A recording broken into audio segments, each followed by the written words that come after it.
ఓం శ్రీ గణేశాయ నమః. శ్రీమాత్రే నమః. శివాయ గురవే నమః. శ్రీకృష్ణ పరబ్రహ్మణే నమః. శ్రీరామాయ నమః. శ్రీ గురుభ్యో నమః. సచ్చిదానందరూపాయ విశ్వోత్పత్యాదిహేతవే తాపత్రయ వినాశాయ శ్రీకృష్ణాయ వయం నమః. మోహనవాణి ఛానల్ ద్వారా ఈ వీడియోని వీక్షిస్తూ ఉన్నటువంటి భక్తామ తల్లులకు తండ్రులకు ముందుగా నా యొక్క సాధువాదాలు. ఈ రోజున ప్రపంచంలో అత్యున్నతమైనది ఏది తెలుసుకునే ప్రయత్నం చేద్దాం. ఒక దేశాన్ని ఒక రాజుగారు పరిపాలిస్తూ ఉన్నాడు. ఆ రాజ్యంలో చాలామంది ప్రజలు ఉన్నారు. ఆ రాజుగారు ప్రజలందరినీ కన్నబిడ్డల్లాగా పరిపాలిస్తూ ఉన్నాడు. ఒకరోజు ఆయన మనస్సులో ఒక ఆలోచన పుట్టింది. వెంటనే మంత్రిని పిలిచి, మంత్రి గారు, ఒక చాటింపు వేయించండి. ఈరోజే రేపు ఉదయం మన యొక్క కోట తలుపు తెరిచి ఎవరు లోపలికి వస్తారో వాళ్ళు ఏది కోరుకుంటే అది వాళ్ళ సొంతం అవుతుంది అని చాటింపు వేయమన్నాడు. ఏ వస్తువుని తాకితే ఆ వస్తువు వాళ్ళదే. ఈ ప్రకటన విన్న పౌరులందరూ రాత్రి నిద్రపోల. అందరూ వచ్చి ఆ ప్రధాన ద్వారం దగ్గరే బారులు తీరి అక్కడే చాపలేసుకొని కూర్చున్నారు. అక్కడే కునికిపాట్లు పడుతూ ఉన్నారు. ఎప్పుడెప్పుడు ఆ ద్వారం తెరుస్తారా అని వేచి ఉన్నారు ఉదయం కోసం. కొంతమంది అనుకున్నారు, కోటలో ఎంతో బంగారం ఉంటుంది, నేను బంగారాన్ని ముట్టుకుంటాను, నా సొంతం అవుతుందని ఒకడు.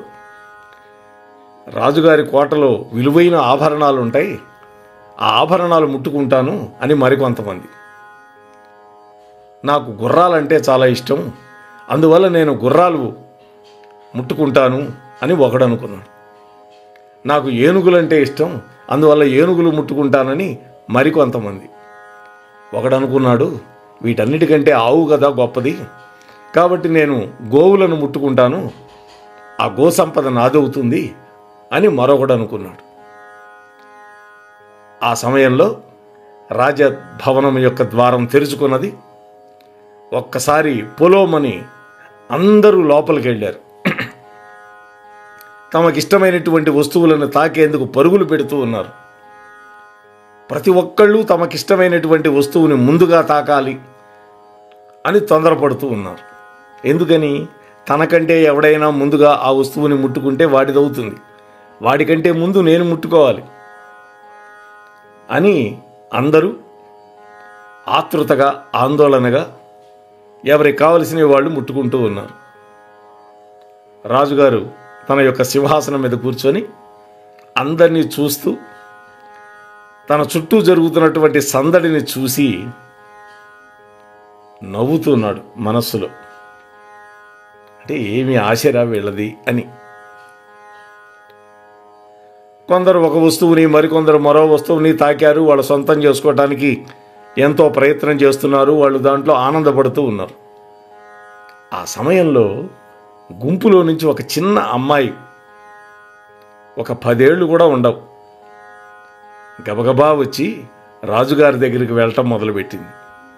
రాజుగారి సింహాసనం మీద కూర్చొని ఉన్నాడుగా. ఆ అమ్మాయిని చూడగానే రాజు ఆలోచనలో పడ్డాడు. ఈ అమ్మాయిని చూస్తే చాలా చిన్నదిగా ఉంది, ఏదో అడగటానికి వస్తుందేమో నా దగ్గరికి అనుకున్నాడు. ఆ అమ్మాయి మెల్లగా రాజుగారి దగ్గరికి వెళ్ళింది. తన చిన్ని చిన్ని చేతులతోటి రాజుగారిని ముట్టుకుంది.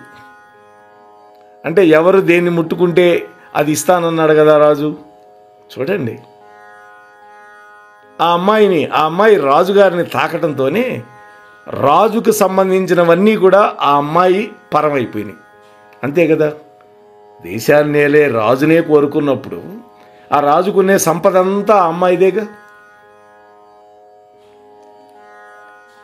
రాజుగారు ఆ వ్యక్తులకు అవకాశం ఇచ్చినట్లే దేవుడు కూడా మనకి ప్రతిరోజు అవకాశాలు ఇస్తూ ఉంటాడు.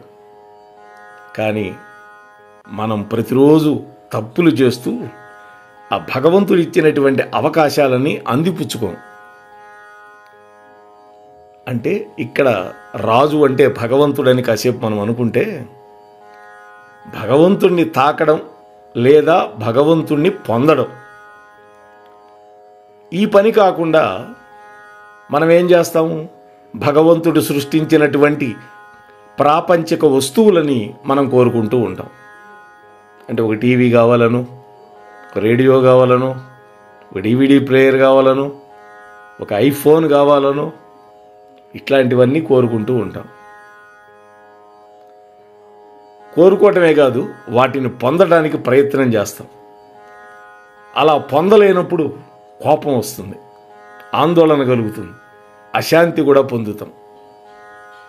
కానీ ఇక్కడ చిన్న పిల్లకు ఉన్నటువంటి జ్ఞానం గనక మనకుంటే,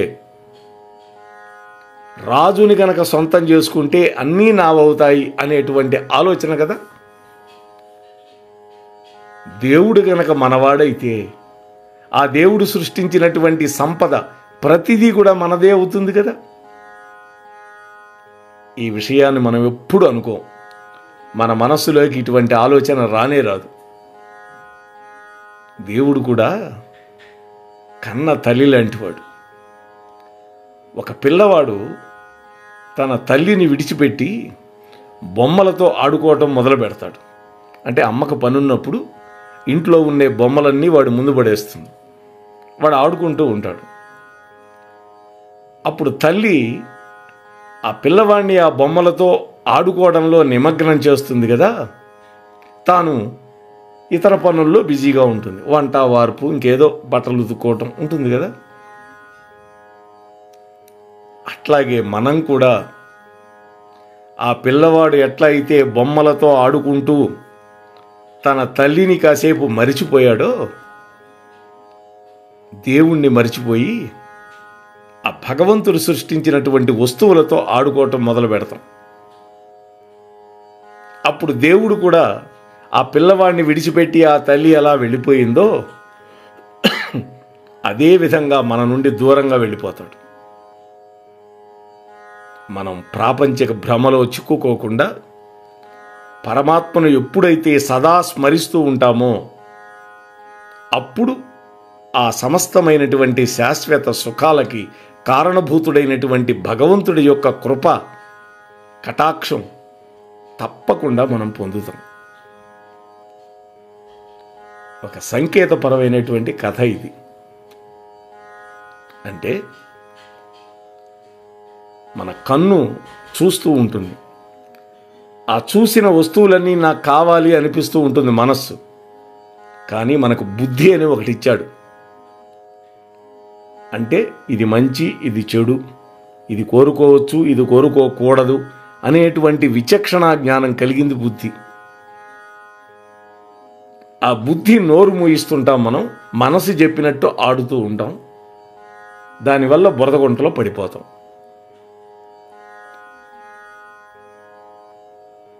కాబట్టి మన ఇంద్రియాలు ఏవైతే ఉన్నాయో 5 జ్ఞానేంద్రియాలు మనల్ని బుట్టలో వేసుకుంటాయి మనస్సు ద్వారా. ఆ మనస్సును గనక బుద్ధితో కంట్రోల్ చేయగలిగితే అటువంటప్పుడు ఆ ఇంద్రియాలు, ఆ ఇంద్రియార్థాలు మనల్ని ఏమీ చేయలేవు. అంటే భగవంతుడి యొక్క విగ్రహాన్ని చూడటం, భగవంతుడి యొక్క దేవాలయాలు దర్శించటం, దీనివల్ల కంటికి సార్థకత కలుగుతుంది. భగవంతుడికి అలంకరించినటువంటి పుష్ప మాలల నుంచి వచ్చే సుగంధాన్ని పీల్చటం వల్ల మన జ్ఞానేంద్రియాల్లో ఒకటైనటువంటి ముక్కుకి సార్థకత కలుగుతుంది. భగవంతుడికి సంబంధించిన దివ్య కథలు, ఆయన లీలలు, ఆయన కీర్తనలు శ్రవణం చేయటం వల్ల చెవులకి సార్థకత కలుగుతుంది.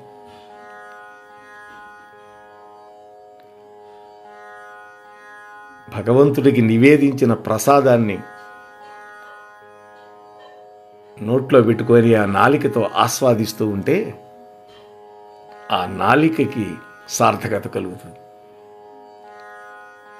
భగవంతుడి యొక్క విగ్రహం మీద అలంకరించినటువంటి నిర్మాల్యాన్ని మన శరీరం మీద ధరిస్తే అప్పుడు మన యొక్క చర్మానికి సార్థకత కలుగుతుంది. ఇవన్నీ కూడా మనకందరికీ తెలిసిన విషయాలే. అయినా కూడా ఇంద్రియ వ్యామోహానికి లోనై మనం భగవంతుడు సృష్టించినటువంటి రకరకాల వస్తువులని కోరుకుంటున్నాం, దాంట్లో తాదాత్మ్యత చెందుతున్నాం, అవే సర్వస్వంగా భావిస్తూ సృష్టికర్త అయినటువంటి భగవంతుడిని మర్చిపోతున్నాం.